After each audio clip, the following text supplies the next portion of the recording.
to open up the fill and stroke dialog, and because that line is a little bit thick, I'm going to make it 5 pixels.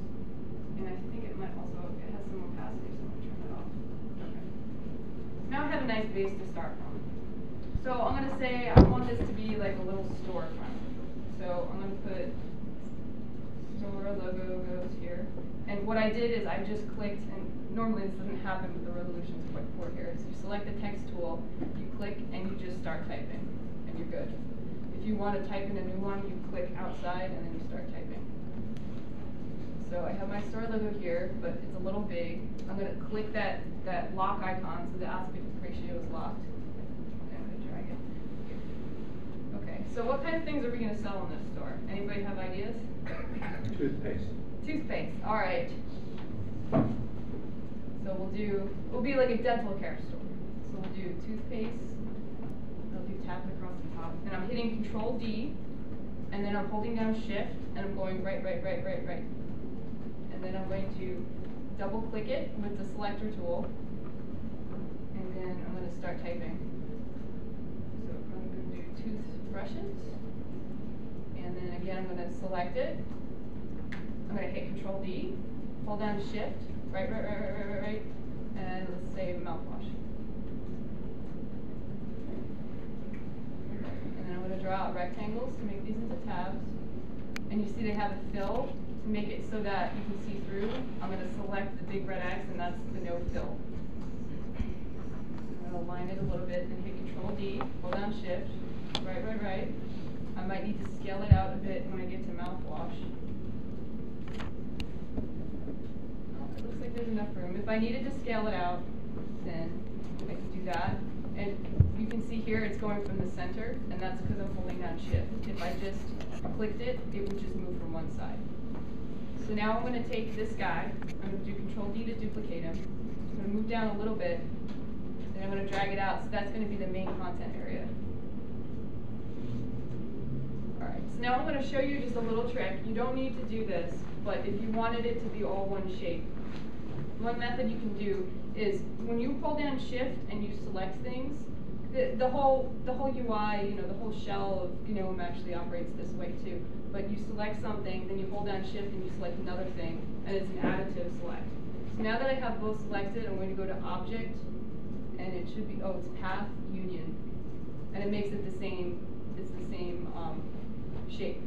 And actually, one way that I could have done the tabs too is if I did Control. Actually, let me erase these. If I do Control D on this, and then I hit that node tool that I mentioned way early on, and if I pick these 4 node points that make up the little tab, you see how they're selected? They turn kind of yellow or green or whatever.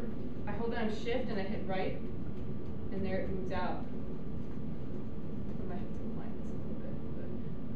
So this is another method that you can do the tabs. And actually, if I fill this, because you can see underneath, if I fill this white, you can see how it's above the text. So this is where I hit page down to move it down in the stack, so it's underneath. And I'm going to do that this one too.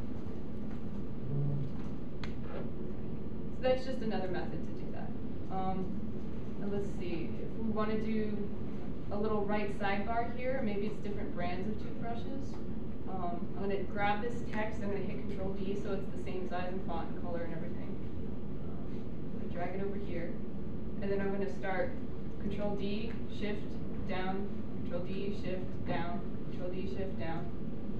So we do Colgate, Crest, Bar, and then I might want it to be obvious, hey, these are links, you can click on them. So I'll hit blue and I'll make them blue. So you can see, does this kind of give you a good feel for how you go about starting a mockup too? Does anybody want to see an example of some widget or how I would draw a particular thing, or you think this is a pretty good overview? You said you have a file with like 5 screens. Do you have those? Yes, I would be happy to show that to you. So let's see, first I'm going to show you, this is the Anaconda mockups that I've done recently. I think this stuff is going to be in Fedora 13.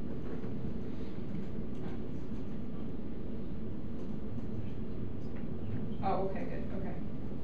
So So just to show you, I'm holding down Control and I'm using the arrow keys to pan around. This is something that I do a lot too.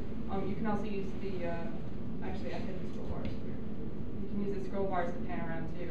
And you can see how I laid this out. I'm hitting the minus key to zoom out.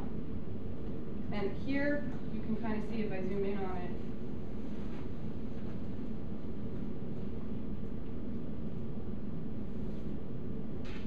This is the basic path, and I kind of labeled it. And you can see how the mockups, if I hold down Control and the right arrow, I can scroll through them.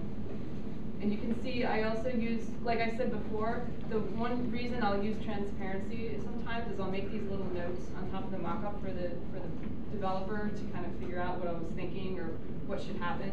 And sometimes I do those at like 50% opacity so you can see stuff underneath. But you can see how I can just move right through. And then another thing that I do when my mockups go left to right, and Anaconda is a wizard, so that's why I followed that pattern here, is you can see here in these more complicated ones, there's different states that the mockups can get into.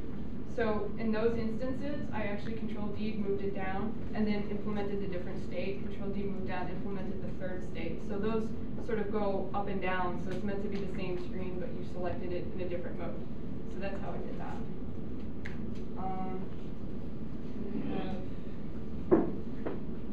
So these are the Fedora website redesign mockups.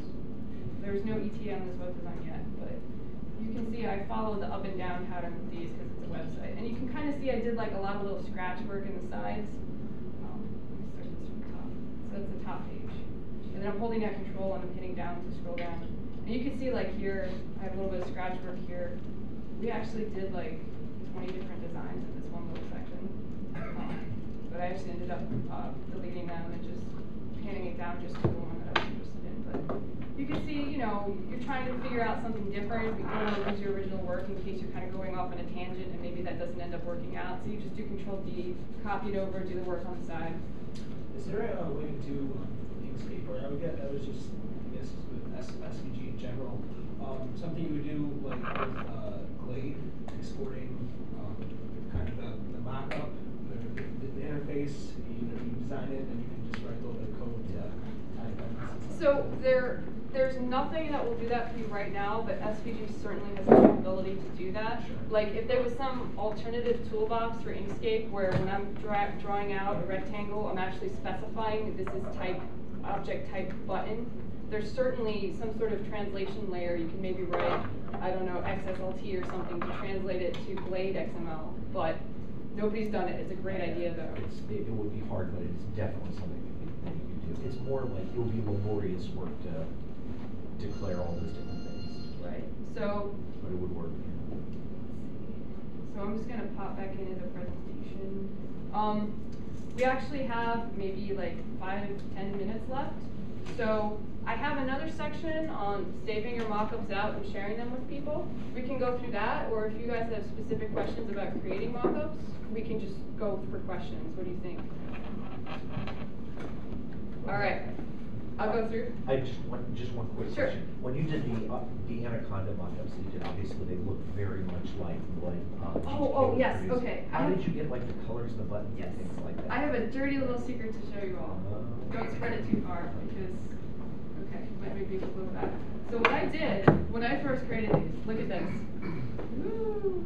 I actually took a screenshot of Anaconda, and then I took a rectangle and I drew it over. I have a lovely color scheme going there. And you just basically. And I just eyedropped it. So remember before I talked about using the eyedropper. I just eyedropped it. Now I have a nice little blank canvas to draw my UI on top of. So, and I do this a lot, like when I'm taking an application and the developer wants a little bit of help with it, and they give me this screenshot, and it's just like, whoa, UI soup. What I'll do is I'll take that screenshot and I'll just blank it out, and then it looks like the UI he did, but then I'll start building on top of that. In a lot of cases. No, you just. Your dirty little secret. But yeah, so you know, if there's like a particular section of the UI they won't work on, but the rest they don't want me to touch, it's also a good way. I don't have to rebuild their thing in Inkscape. I can just take the screenshot and just work on the little section. Cool. So okay. That's my dirty little secret for that.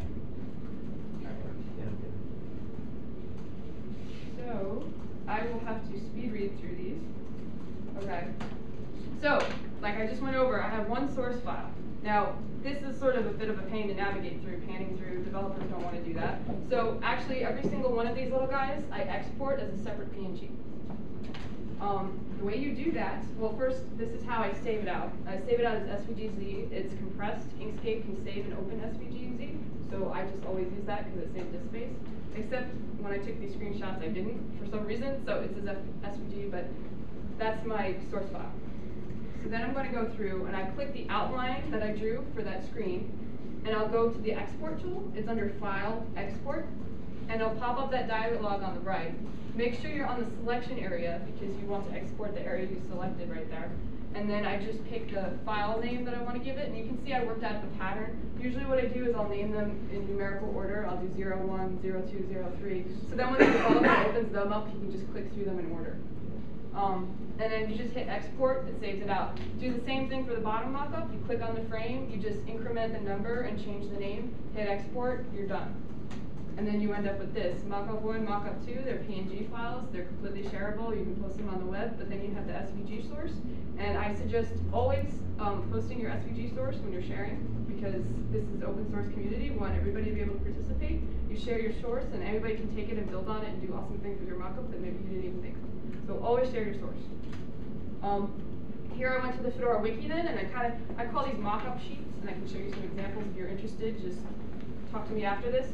And here's sort of the basic structure. I'll do a header. This is the mockups for blah.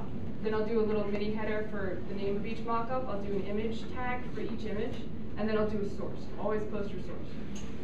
Then I save it out, and then have these turn into upload form links. Click on them, upload it, and here I have sort of an example of a mockup sheet where I have mockup 1, mockup 2, and then if you click that bottom link, I use media